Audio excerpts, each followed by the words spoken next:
എല്ലാവർക്കും ആഗ്രഹമുണ്ട്. ആർക്കൊക്കെ ജീവിതത്തിൽ ആയുഷ്യ ബറക്കത്ത് വേണമെന്ന് ആഗ്രഹമുണ്ടോ? ഒരു മനുഷ്യന്റെ ഏർപ്പാടുകളിലും ഭക്ഷണത്തിലും ബറക്കത്ത് വേണമെന്ന് ആഗ്രഹമുണ്ടോ? ദീർഘായുസ് വേണമെന്ന് ആഗ്രഹമുണ്ടോ? ഉമ്മയെ ഉപ്പയെ കുടുംബ ബന്ധങ്ങളെ നന്നായി പരിപാലിച്ചു പോരട്ടെ. അതാണ് അതിന്റെ പരിഹാരമെന്ന് ഹബീബുനാ റസൂലുള്ളാഹ്. മാതാപിതാക്കളെ നോക്കിയാൽ എന്തുണ്ട് കൂലി? എങ്ങനെയൊക്കെ നോക്കാൻ പറ്റും വഴിയെ വരികയാണ്.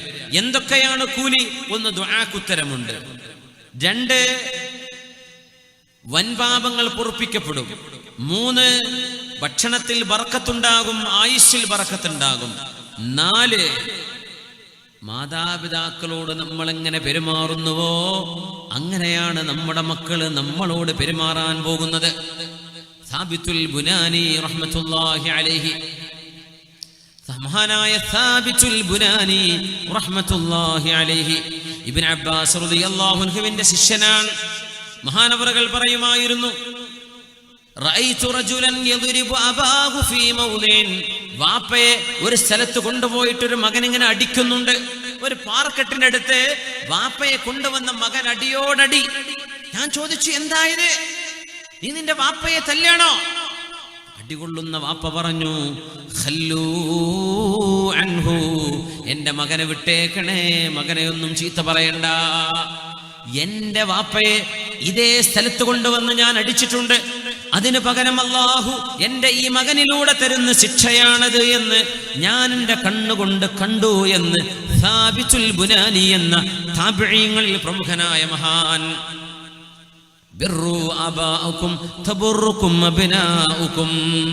പെണ്ണുങ്ങളെ, ആണുങ്ങളെ, നമ്മൾ എങ്ങനെയാണോ മാതാപിതാക്കളോട് പെരുമാറുന്നത് അതുപോലെ നമ്മുടെ മക്കൾ നമ്മളോട് പെരുമാറാൻ പോകുന്നു. ഇത് അല്ലാഹുവിന്റെ അദ്ലിന്റെ, അല്ലാഹുവിന്റെ നീതിയുടെ ഒരു പരിപ്രേക്ഷ്യമാണ്.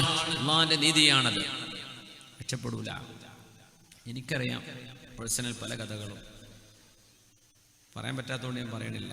എത്രയോ വീടുകൾ അമ്മായിമ്മ പോര് കാണിച്ച സ്വന്തം ഭർത്താവിന്റെ ഉമ്മയോട് അമ്മായിമ്മന്ന് കണ്ടിട്ട് ആ ഉമ്മയെ വേദനിപ്പിച്ചതിന്റെ പേരിൽ സ്വന്തം മകന്റെ ഭാര്യയിലൂടെ അന്നത്തെ മരുമകൾ, ഇന്നത്തെ വല്യുമ്മ, ഇന്നത്തെ അമ്മായിമ്മ കണ്ണുനീര് കുടിക്കുന്നത് എനിക്കറിയാം, നിങ്ങൾക്കറിയുമായിരിക്കും.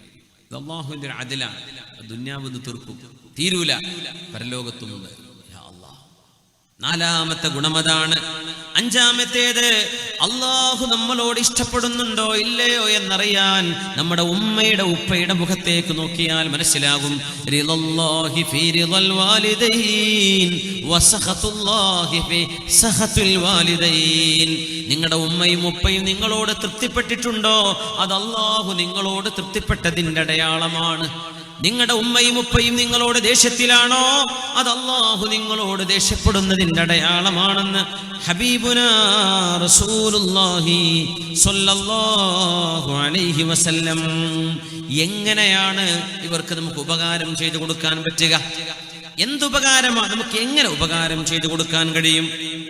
എന്തൊക്കെ? ശരീരം കൊണ്ട്, വാക്കുകൊണ്ട്, പെരുമാറ്റം കൊണ്ട്, നമ്മുടെ ആംഗ്യ വിക്ഷേപം കൊണ്ട്.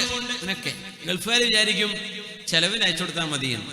അത് മാത്രമല്ലല്ലോ, അവരോടൊരു നല്ല വാക്ക്, അവരോടുള്ള പെരുമാറ്റം, അവരോടുള്ള ഇടപെടൽ, അതൊക്കെ അതിന്റെ ഭാഗമാണ്. അതൊക്കെ അതിന്റെ ഭാഗമാണ്. മാതാപിതാക്കളുടെ കൈ പിടിച്ച് മുത്തണം, അവരുടെ നെറ്റിയിൽ ഉമ്മ വെക്കണം. നെറ്റിയിൽ ചുംബിക്കുക, കൈകൾ ചുംബിക്കുക.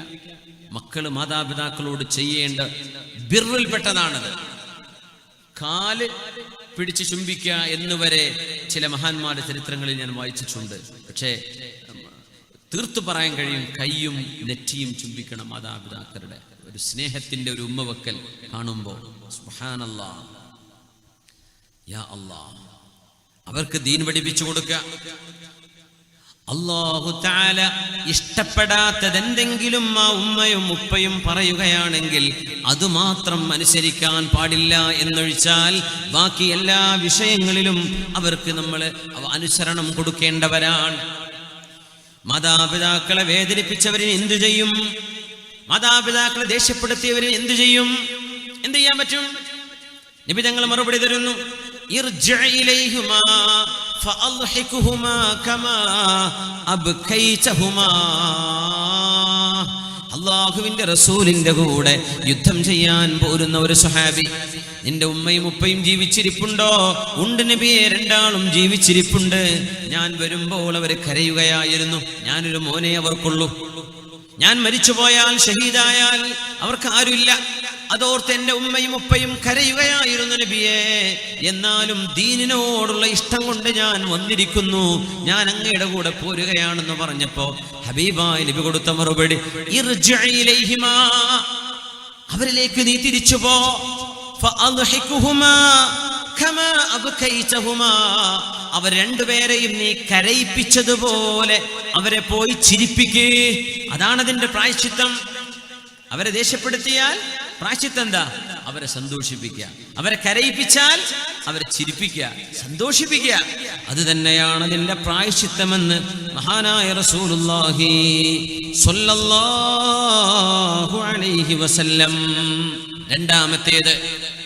രണ്ടാമത്തേത് ലാ തതഖദ്ദം അലൈഹി ഫിൽ മശി ഇല്ലാ ലിദ്ദറൂറ. ഉമ്മയുടെ വാപ്പയുടെ കൂടെ നടക്കുകയാണെങ്കിൽ ഒരാവശ്യത്തിനല്ലാതെ മുമ്പിൽ നടക്കരുത്. നീ അവരുടെ ബാക്കിലാണ് നടക്കേണ്ടത്. നീ വലിയ ആളായിരിക്കാം, പക്ഷേ നിന്റെ ഉപ്പയും ഉമ്മയും നിന്നെക്കാളും വലിയ ആളുകളാണ്. അതന്നെ, അവരാണ് മുമ്പിൽ നടക്കേണ്ടത്, നീ ബാക്കിലാണ് നടക്കേണ്ടത്. പക്ഷെ എന്തെങ്കിലും ആവശ്യമുണ്ട്, വേഗം പോയിട്ട് വണ്ടി വിളിച്ചു വരാൻ വേണ്ടി പോവാ, മുമ്പിൽ നടന്നോ. അല്ലെങ്കിൽ മുമ്പിൽ എന്തെങ്കിലും പ്രയാസങ്ങളുണ്ട്, നീക്കി കൊടുക്കാൻ വേണ്ടി മുമ്പിൽ നടക്കുകയാണ്, അതിനൊന്നും കുഴപ്പമില്ല. അല്ലാത്ത പക്ഷം നിന്റെ ഉമ്മയും വാപ്പയും നടക്കുന്നതിന്റെ ബാക്കിലാണ് നീ നടക്കേണ്ടത്. ഇത് ശറഅ് പഠിപ്പിക്കുന്ന നിയമമാണ്. മഹാനായ പണ്ഡിതൻ ഉമർ ഇബ്നു ദർർ റളിയല്ലാഹു അൻഹു, മഹാനവറുകൾ മരണപ്പെട്ടപ്പോ അദ്ദേഹത്തിന്റെ വാപ്പയായ ദർർ റളിയല്ലാഹു അൻഹു പറഞ്ഞൊരു വാക്കുണ്ട്, ഒരു ദുആയുണ്ട്. ഉമർ ഇബ്നു ദർർ എന്നവരെ താബിഈങ്ങളുടെ കാലത്ത് കഴിഞ്ഞ മഹാൻ. അല്ലാഹുമ്മ ഇന്നി ഖദ് ഗഫർതു ലഹ്. ഇത് വലിയൊരു ചരിത്രമാണ്. മകൻ മരിച്ചതിൽ ഒരു വാപ്പയുടെ സങ്കടവും ഒരു വാപ്പ മകന് കൊടുത്ത പ്രാർത്ഥനയുടെയും വലിയൊരു ചരിത്രമാണ്. അതിന്റെ ശകലം മാത്രമാണ് ഞാൻ പറയുന്നത്.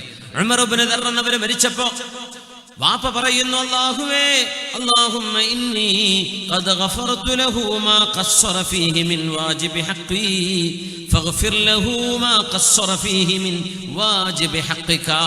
അല്ലാഹുവേ, എൻ്റെ മകൻ ഉമർ ഇബ്നു ദർർ മരിച്ചു കിടക്കുകയാണ്. പടച്ചവനെ, എന്നോട് ചെയ്യേണ്ട ബാധ്യതകളിൽ എന്തെല്ലാം അവൻ വീഴ്ച വരുത്തിയിട്ടുണ്ടോ അല്ലാഹുവേ, ഞാനത് എൻ്റെ മോന് പുറത്തു കൊടുത്തിരിക്കുകയാണ്.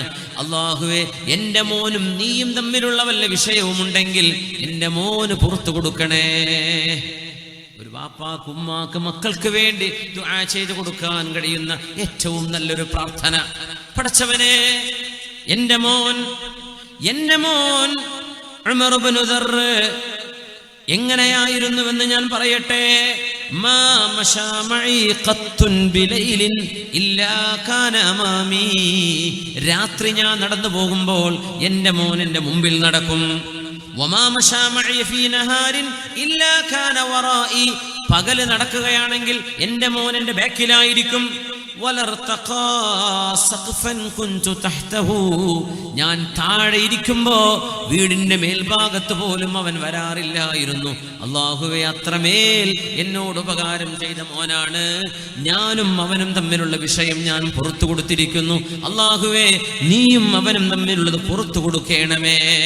എന്നിട്ട് തൽഖീൻ ചെല്ലുന്ന പോലെ ഉമർ ഇബ്നു ദർർ എന്നവരുടെ ഖബറിന്റെ അരികത്തിരുന്ന് വാപ്പ ഒരുപാട് പറയുന്ന ഒരു സംഭവമുണ്ട് മകനെ കുറിച്ച്. അതിൽ പറയുന്ന ഭാഗം ഇതാണ്: മുമ്പിൽ നടക്കൂലായിരുന്നു പകലിൽ, രാത്രി എന്റെ മുമ്പിൽ നടക്കും എനിക്ക് വഴി കാണിക്കാൻ. അതുകൊണ്ട് മാതാപിതാക്കളോട് ചെയ്യേണ്ട ഏറ്റവും വലിയ ബാധ്യതയാണ് ഒന്ന് അവരെ ദേഷ്യം പിടിപ്പിച്ചാൽ അവരെ സന്തോഷിപ്പിക്കുക. 2, പകൽ സമയങ്ങളിൽ അവരുടെ കൂടെ നടക്കുമ്പോൾ അവരുടെ മുമ്പിൽ നടക്കരുത്. രാത്രി സുരക്ഷ വേണമെങ്കിൽ മാത്രം മുമ്പിൽ നടക്കാം, അല്ലെങ്കിൽ രാത്രിയിൽ ഇന്നൊക്കെ ഏറ്റവും വെളിച്ചൊക്കെ ഉള്ളതല്ലേ, അവരാണ് മുമ്പിൽ പോവേണ്ടത്. 3, എന്ത് ചെയ്യാൻ പറ്റുന്നു? മാതാപിതാക്കളുടെ മുഖത്തേക്ക് തുറിച്ചു നോക്കരുത്. ഇംഗ്ലീഷിലൊക്കെ സ്റ്റെയർ എന്ന് പറയൂലേ, ഡോണ്ട് സ്റ്റെയർ അറ്റ് മീ. കുട്ടികളൊക്കെ തുറിച്ചു നോക്കുക എന്ന് പറഞ്ഞാൽ ഒരു വലിയ മോശപ്പെട്ട സംഭവമാണ്. നമുക്ക് അറിയുമെന്നറിയില്ല. പള്ളിയിലൊക്കെ ചില ആൾക്കാരൊക്കെ ഇങ്ങനെ ഇരുന്നിട്ട് നോക്കി പേടിപ്പിക്കുന്ന ആൾക്കാരൊക്കെ ഉണ്ട്. ആരെങ്കിലുമൊക്കെ വരുന്ന ആദ്യമായിട്ട് നിസ്കരിക്കാൻ വരുന്നവരൊക്കെ ഉണ്ടാവും. ഓലൊക്കെ നോക്കിയിട്ട് അടിമുടിയൊക്കെ നോക്കിയിട്ട് ഇങ്ങോട്ട് സ്കാൻ ചെയ്യും. ആ മനുഷ്യൻ പിന്നെ ആ പള്ളിക്ക് നിസ്കരിക്കാൻ വരില്ല. നമ്മൾ ഒരാളെ തുറിച്ച് നോക്കാൻ പാടില്ല എന്നാണ്. ഇങ്ങനെ നോക്കുക, ഒരാളുടെ മുഖത്തേക്ക് തന്നെ അങ്ങ് തുറിച്ചിങ്ങനെ എന്തോ ഒരു കുറ്റം, ഒരു കുറ്റാന്വേഷണത്തിന് ഒരു ഡിറ്റക്റ്റീവിനെ പോലെ നോക്കുക. നോക്കരുത്. മാതാപിതാക്കളുടെ മുഖത്തേക്ക് അങ്ങനെ തുറിച്ചു നോക്കാൻ പാടില്ല എന്ന് മഹാന്മാർ പറയുന്നു. മഹാന്മാർ പറയാ,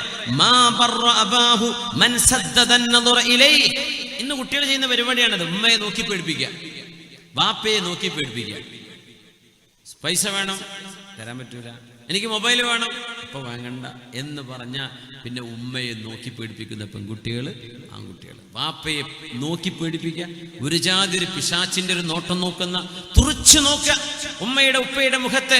അങ്ങനെ നോക്കുന്നവർ മാതാപിതാക്കളോട് ചെയ്യേണ്ട ബാധ്യത ചെയ്തില്ല എന്ന് പരിശുദ്ധ ഇസ്ലാം. ചെയ്യാൻ പാടില്ലാത്ത വിഷയമാണത്. തുറിച്ചു നോക്കരുത് ഉമ്മാന്റെ വാപ്പാന്റെ മുഖത്തേക്ക്. വല്ല ചുമരുമൊക്കെ തുറിച്ചു നോക്കുക എന്നല്ലാണ്ട് ഉമ്മയുടെ വാപ്പയുടെ മുഖത്തേക്ക് ഭീതിപ്പെടുത്തുന്ന ഒരു നോട്ടം കണ്ടുകൊണ്ട് പോലും നോക്കാൻ പാടില്ല എന്നാണ്. ദുആ ചെയ്യണം മാതാപിതാക്കൾക്ക് വേണ്ടി, മരണപ്പെട്ടവരും ജീവിച്ചിരിക്കുന്നവരുമാണെങ്കിൽ തന്നെയും. റബ്ബിർഹംഹുമാ കമാ റബ്ബയാനി സഗീറാ. റബ്ബിർഹംഹുമാ. ഉസ്താദുമാരൊക്കെ ദുആരക്കുമ്പോൾ മുത്തഅല്ലിമീങ്ങൾക്ക് വേണ്ടി പറയാം. നിങ്ങൾ ദുആരക്കുന്ന കൂട്ടത്തിൽ പറയില്ലേ, അല്ലാഹുമ്മ ഗ്ഫിർ ലനാ, അങ്ങനെ ദുആർന്നിട്ട് ഇടക്കണ റബ്ബിർഹംഹുമാ കമാ റബ്ബയാനി സഗീറാ. ഈ ഹുമാ എന്ന് പറഞ്ഞാൽ ദമീറിന് മർജിഅ് വേണം. അത് അള്ളാഹു ആയത്തിൽ പറഞ്ഞിട്ടുണ്ട്. വാലിദൈനെ കുറിച്ച് പറയാം. അതുകൊണ്ട് ആദ്യം ഒരു വാലിദൈൻ എന്ന് പറഞ്ഞിട്ടേ റബ്ബിർഹംഹുമാ റബ്ബിർഹംഹും കമാ റബ്ബൗനാ സിഗാറ എന്ന് പറയാവൂ. ദ്വാരക്ക് ചിലയിടത്തൊക്കെ നമ്മൾ ശ്രദ്ധയിൽപ്പെടാറുണ്ട്. അങ്ങനെ ദ്വാരക്ക് റബ്ബനാ ആതിനാ ഫിദ്ദുനിയ ഹസന വഫിൽ ആഖിറതി ഹസനതൻ വഖിനാ അദാബന്നാർ റബ്ബിർഹംഹും കമാ റബ്ബൗനാ സിഗാറ. മർജിഅ് ഉണ്ടാവില്ല. ഈ ദമീർ എങ്ങോട്ടാ മടങ്ങുന്നത്? മാതാപിതാക്കളിലേക്കാണ്. ഇതിന്റെ ഒരു മർജിഅ് പറയണം. മാതാപിതാക്കൾ അല്ലാഹുമ്മ ഗ്ഫിർ ലനാ വലിവാലിദീനാ റബ്ബിർഹംഹും കമാ റബ്ബൗനാ സിഗാറ അങ്ങനെ പറയാം. ശ്രദ്ധിക്കാൻ വേണ്ടി മുത്തഅല്ലിമീങ്ങൾക്കുള്ളതാണ്, സാധാരണക്കാർക്കുള്ളതല്ല. ആ ഒരു മർജിഅ് ദമീർ പറയുമ്പോൾ ഇതിന്റെ മർജിഅ് പറയണം. മുമ്പ് പറഞ്ഞിരിക്കണം. ആയത്തിൽ അത് വന്നതുകൊണ്ടാണ് റബ്ബിർഹംഹുമാ എന്ന് പറഞ്ഞു പോരുന്നത്. അല്ലെങ്കിൽ റബ്ബിർഹം വാലിദയ്യ, എൻ്റെ മാതാപിതാക്കൾക്ക് പുറത്തു കൊടുക്കണേ എന്ന് തന്നെ അത് വരയ്ക്കേണ്ടത്. ഇബ്രാഹിം നൂഹ് നബി അലൈഹിസ്സലാമിന്റെ ദുആയുണ്ട്. റബ്ബിഗ്ഫിർലി വലിവാലിദയ്യ വലിമൻ ദഖല ബൈതിയ മുഅ്മിനാ വലിൽ മുഅ്മിനീന വൽ മുഅ്മിനാത്ത്. കൂട്ടത്തിൽ ഒന്നുകൂടെ പറയട്ടെ. ഇന്ന് വെള്ളിയാഴ്ച ഖുതുബയുള്ള ദിവസമാണല്ലോ. ഈ ഖുതുബയുടെ അവസാന ഭാഗം ഉമർ ഇബ്നു അബ്ദുൽ അസീസ് തങ്ങളുടെ കാലം മുതലുള്ള ആ ഒരു ആയത്തുണ്ടല്ലോ നമ്മൾ ഓതുന്ന, ബിസ്മില്ലാഹിർ റഹ്മാനിർ റഹീം, ഇന്നല്ലാഹ യഅ്മുറു ബിൽ അദ്ലി വൽ ഇഹ്സാൻ വഈതാഇ ദിൽ ഖുർബാ وينهى عن الفحشاء والمنكر والبغي يعظكم لعلكم تذكرون ولذكر الله أكبر والله يعلم ما تصنعون. അത് കഴിഞ്ഞിട്ടല്ലേ ഇഖാമത്ത് കൊടുക്കുക. നമ്മൾ ഖതീബ് ഉസ്താദുമാരോട് സുഹൃത്തുക്കളോട് സൂചിപ്പിക്കുകയാണ്, ആ ആയത്തിൽ വഖഫ് ചെയ്യുമ്പോഴേ ചിലരെങ്കിലും വൽ ബഗി യഅ്ദുകും ലഅല്ലകും എന്ന് പറയും. അങ്ങനെ മൂന്ന് കാര്യങ്ങളാണ് അല്ലാഹ് അംറ് ചെയ്യുന്നത്, മൂന്ന് കാര്യങ്ങളാണ് അവിടെ നഹി ചെയ്യുന്നത്. ഇന്നല്ലാഹ യഅ്മുറു ബിൽ അദ്ലി വൽ ഇഹ്സാനി വഈതാഇ ദിൽ ഖുർബ. അദ്ൽ, ഇഹ്സാൻ, ഈതാഇ ദിൽ ഖുർബ. വയൻഹാ അനിൽ ഫഹ്ശാഇ വൽ മുൻകരി വൽ ബഗി. ഇത് മൂന്നും ചെയ്യരുത്. അപ്പൊ ബഗീന്റെ അവിടെ വഖഫ് ചെയ്യാണെങ്കിൽ വൽ ബഗി യഅ്ദുകും അങ്ങനെയല്ല. വൽ ബഗി യഅ്ദുകും ലഅല്ലകും തദക്കറൂൻ വലദിക്റുല്ലാഹി അക്ബർ വല്ലാഹു യഅലമു മാ തസ്നഊൻ. ഇത് ലൈവ് കേൾക്കുന്നവരുണ്ട്, അവർക്ക് വേണ്ടിയിട്ട്, ഇവിടെ ഉള്ളവർക്ക് തെറ്റുപറ്റി എന്നല്ല ഞാൻ പറയുന്നത്. അങ്ങനെ ആർക്കെങ്കിലും ഉപകാരപ്പെട്ടോട്ടെ എന്ന് വിചാരിച്ചിട്ട് പറയാം. വൽ ബഗി യഅ്ദുകും പോവരുത്, വൽ ബഗി ബാക്കക്ക്. വയൻഹാ അനിൽ ഫഹ്ശാഇ വൽ മുൻകരി വൽ ബഗി അടക്കട്ടെ. അങ്ങനെയാണ് അത് വരേണ്ടത്. അല്ലെങ്കിൽ അർത്ഥവ്യത്യാസവും ആയത്തിന്റെ ആ ഒരു ഘടനയിലും അത് അസുഖകരമായ അർത്ഥം വരും. അത് അല്ലാഹു കാര്യങ്ങൾ മനസ്സിലാക്കാൻ തൗഫീഖ് നൽകട്ടെ. മഹാനായ നൂഹ് നബി അലൈഹിസ്സലാം ചെയ്ത ദുആയുണ്ട്. റബ്ബിഗ്ഫിർലി വലിവാലിദയ്യ. പടച്ചവനെ, എനിക്കും എൻ്റെ മാതാപിതാക്കൾക്കും പുറത്തു തരയണമേ. എൻ്റെ വീട്ടിൽ മുസ്ലിമായി കടന്നു വന്ന എല്ലാ ആണുങ്ങൾക്കും പെണ്ണുങ്ങൾക്കും പുറത്തു കൊടുക്കണമേ. നൂഹ് നബി അലൈഹിസ്സലാമിന്റെ വളരെ വിശാലമായൊരു ദുആയാണത്. മാതാപിതാക്കൾ ദുആ ചെയ്തു കൊടുക്കുക. 4, മാതാപിതാക്കൾക്ക് വേണ്ടി സ്വദഖ ചെയ്യുക. മാതാപിതാക്കൾക്ക് വേണ്ടി പാപമോചനം ചോദിക്കുക. പിന്നെ വഅദാണ്, നാളെ മറ്റന്നാൾ 4 ദിവസം ഇവിടെ വഅദുണ്ട്. നിങ്ങൾ സംഭാവന ചെയ്യണം. നമ്മൾ ഈ ബക്കറ്റ്, എന്താ ബക്കറ്റ് അവിടെ വന്ന് നിന്ന് പോയത്? അത് അല്ലേ, സംഭാവന വേണ്ടേ? ആരുമില്ലല്ലോ. ഇങ്ങനെ ഒരു മാഷാ അല്ലാഹ്, എല്ലായിടത്തും ബക്കറ്റ് വേഗം വരും. പെട്ടെന്ന് വരും. ഇത് എല്ലാവർക്കും